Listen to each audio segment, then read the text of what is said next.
So we've got some crazy new Roblox updates to talk about. Like, for example, Roblox has locked group walls to 13 plus users. Not only that, but Roblox is adding in an entire feedback system to allow players to give feedback to developers. Also, one of Roblox's biggest games, Fisch, just got bought out by a major company, and a lot of players are really mad about that. And then I think it's finally time to talk about this. You guys have seen the tweets. We briefly talked about it in the last video. Well, let's get into it. So as I said, Roblox has now locked group walls to 13 plus users. If your account is under the age of 13, you can no longer post in group walls. Now, the reasons for doing this should be pretty obvious, but if I have to spell it out for you, basically it just comes down to safety. And actually, as I go to show you what I mean by that, it looks like Roblox has temporarily disabled group walls entirely, or they're just not working, because every group wall right now says that they're temporarily unavailable. But you guys know what I'm talking about. Roblox group walls, it was all scams, all hacks, all exploits, /E free. Seriously, it was just all spam. Now, Roblox made an entire post on the dev forum talking about why they're doing this, and honestly, I think most people could agree this is a good idea. I don't know anybody that used group wall posts anyway, let's be honest. But now let's talk about this. Roblox will soon let users provide additional context as to why they upvote or downvote a game. So if you guys don't know, I imagine you probably do, every game on Roblox, you can dislike it, you can upvote it, much like this YouTube video. Hit that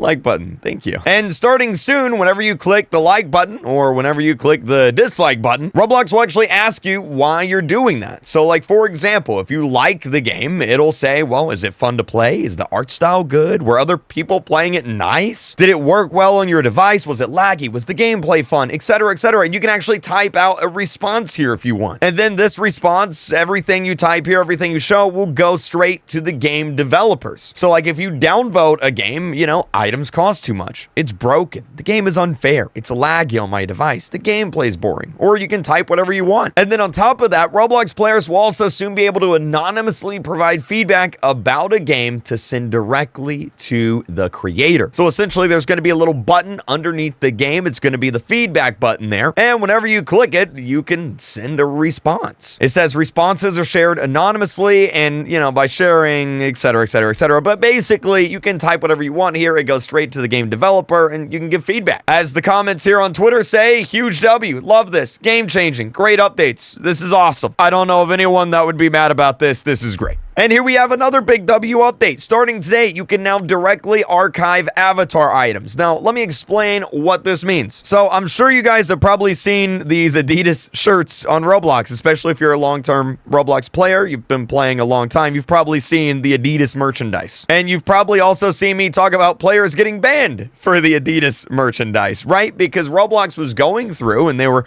permanently banning people for clothing that they uploaded whenever they were 10 or 11 years old. Here we have it right here. Your account has been closed due to violations of our DMCA repeat policy. Basically, what was happening is a bunch of kids uploaded copyrighted clothing whenever they were like 10 years old. Fast forward 10 years, can't take it off your account, and now you're getting banned for it. Well, now Roblox has a way to actually take down those items. So if you've ever uploaded copyrighted clothing or copyrighted items or assets to your Roblox account, you don't want to get banned, you can now go through and archive them. Another big W update. They just keep coming. Background downloads are now live on desktop devices. I'm sure they're coming to mobile soon. Roblox will now install updates even if you aren't actively running the client. Now, what does this mean? I'm sure you guys have probably opened Roblox before and, oh, wait, can't play Roblox right now. You gotta wait for this update to finish downloading. Well, now and starting soon for mobile, I'm sure Roblox is just, actually, wait, it already does it on mobile, right? Does it? I actually don't know. Let me know in the comments. But anyway, Roblox will just automatically update in the background, so you don't have to wait anymore. So that's cool. You never have to wait for updates again. Great. Oh, shifting to the bad news though. So I saw this tweet here. It kind of blew up a little bit and it even got a community note. A lot of drama surrounding this. So there's a game on Roblox called Fisch, and it's actually one of the biggest games on Roblox, period, right now. It's absolutely huge. Roblox Fisch. Here it is. Literally on a school day at noon, it has over 120,000 players. That's big. Well, it just got bought by the people who own Blade Ball. This guy's not very happy about it. He says, really?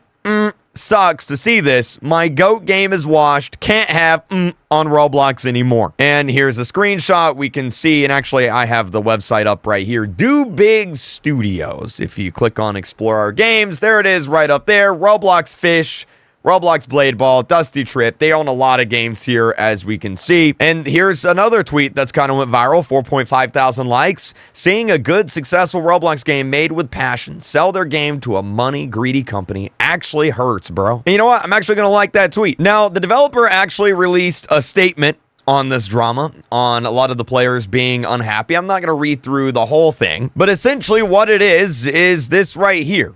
The creator of Fisch, Woozy Nate, has confirmed that Fisch has not been purchased and is still under his ownership.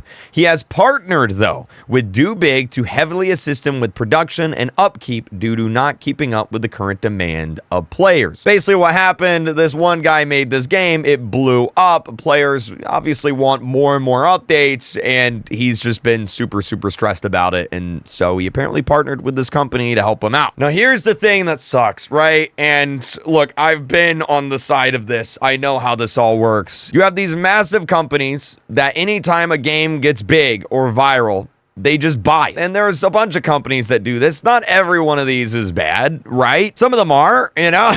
Some of them are, like, you know, Game Fam here. They're not the greatest people on the planet. But, I mean, you've got some good ones, like Twin Atlas. They made the hub for the new Roblox events. And, you know, they're pretty good. I know all of them. They're great people. But generally what happens whenever a big company buys a game like this is they pay the developer a lot of money. Usually it's like millions of dollars. And then once one of these big companies has paid millions of dollars for a Roblox game, well, what do they do next? Well, then usually they put tons of microtransactions and game passes and pay-to-win items and Robux purchases all in the game so that, you know, they can make their money back. Because at the end of the day, all these companies care about is money. They don't care about Roblox players. They don't care if you're happy. They don't care if you're sad. They just want your money. Now, I'm not saying that this is the case here, right? I don't know this company. I don't know this developer. I do know that Blade Ball is one of the most heavily monetized games on the platform, and that every time they're in a Roblox event, I just want to rip the hair out of their head.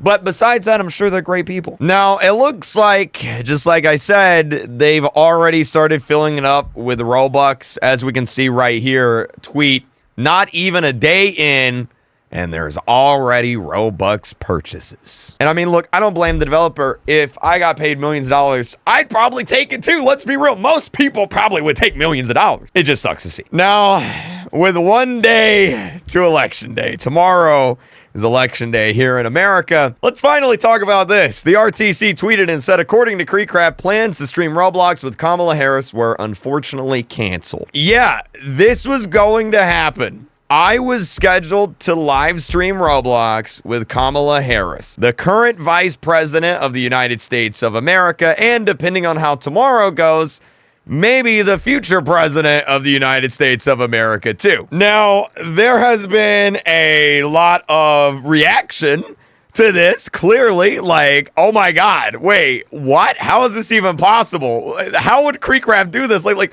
bro, what is going on? So let's talk about this for a second. First off, I want to talk about the process to getting this thing cleared, right? I had to get literally background checked. I had to get searched. My entire history, my entire YouTube channel, all of my videos, all of my live streams had to get searched and cleared by the United States Secret Service. I'm not even joking.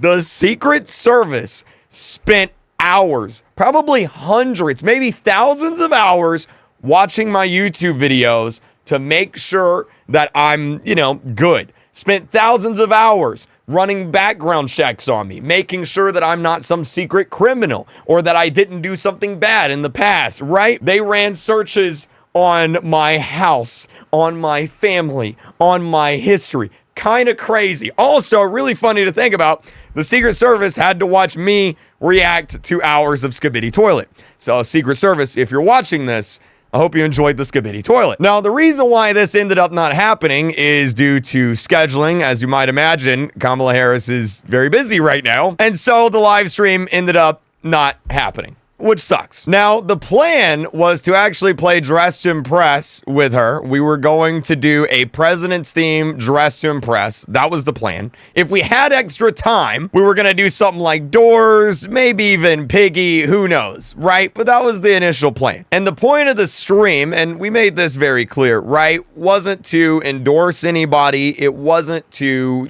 be sponsored by anybody. Shoot, I wasn't getting paid for this. This was completely, non-paid, not even a penny, right? I didn't earn a dime from it, or I wouldn't have. The point of the stream is I thought it'd be a great opportunity to allow the people in charge to talk directly to the younger generation. As you may know, I'm no secret to being somewhat political. Here I am in 2020. This is a picture of me on TV speaking in the United States Congress on the Children's Online Privacy Protection Act. Yes, I wore the hat inside of Congress. This guy over here, he's like, bro, I can't believe this right now. I wore the hat, okay? I spoke to all these congressional people, all these important people with the stupid hat, right? But it's fine, whatever. They definitely ain't forgetting me anytime soon. But the point of the stream was to essentially talk to the Vice President of the United States, perhaps future President of the United States, over issues like AI replacing artists, on topics of loot boxes and child gambling. Sorry, Pet Simulator. Look, I don't like loot boxes. I don't. I want loot boxes to be banned. I've always said that. I don't like loot boxes. I'm sorry. It's a big issue, right? Some countries have already banned them. Loot boxes are tied to child gambling. I think child gambling shouldn't be in video games. But hey, that's just me. So the plan wasn't to talk about deeply political issues. I'm not going to talk about immigration and abortion on a Roblox live stream. But I did want to talk about issues affecting kids in the future. For example, a big problem on Roblox is people getting falsely DMCA'd. And the DMCA, I'm not going to get into the legality of it, but it's a really old and outdated law that hasn't been touched really in years, right? It was created in I think the 90s, if I remember correctly. And the internet has grown so much that a lot of times it's getting abused, right? And these are issues that I wanted to talk about. But hey, maybe in the future, you never know. We're on the radar, so you never know. It could happen. But yeah, that's the story of how KreekCraft almost live streamed Roblox with the Vice President of the United States. Thank you guys so much for watching. I'm gonna go take a bubble bath.